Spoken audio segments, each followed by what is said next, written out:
올해 법정 최고금리 인하가 예정돼 있죠. 정부가 이에 맞춰서 저축은행 등에서 취급하는 중금리 대출의 금리도 낮추겠다는 방침을 내놨습니다. 서민의 이자 부담을 덜겠다는 취지인데 손익 부담을 느낀 저축은행이 신용평가를 깐깐히 진행할 경우 정작 필요한 사람들이 대출을 받지 못하는 풍선 효과가 나타날 수 있다는 우려도 나옵니다. 김현희 기자입니다.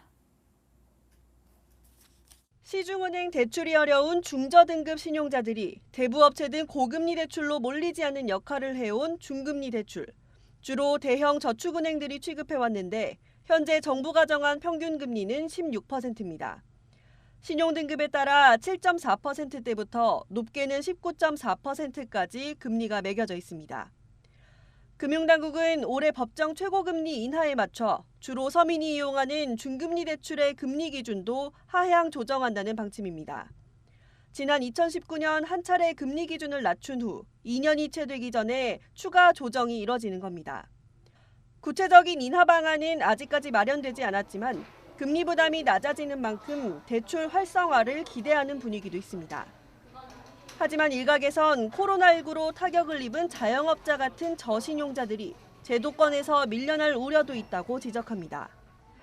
중금리 대출 상품의 마진이 낮아지는 만큼 박리담의 전략을 취해야 하는데 리스크 관리 비용이 큰 저신용자들은 대출을 거절당할 수 있다는 겁니다. 중금리 대출의 또 연체율이라든지 부도율 또는 손실률 같은 부분들이 높기 때문에 은행 입장에서는 또 낮게 설정할 수도 없는 부분이에요.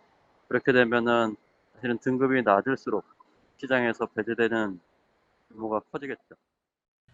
정부는 제도권 밖으로 내몰리는 차주들을 끌어안기 위해 햇살론 금리 인하나 한시적 대환 상품 공급 등을 검토하겠다고 밝혔습니다. 현재 20% 넘는 고금리 대출 차주는 240만 명에 달하는 상황.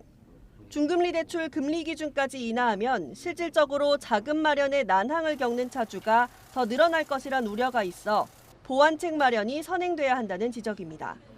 머니투데이 방송 김현입니다.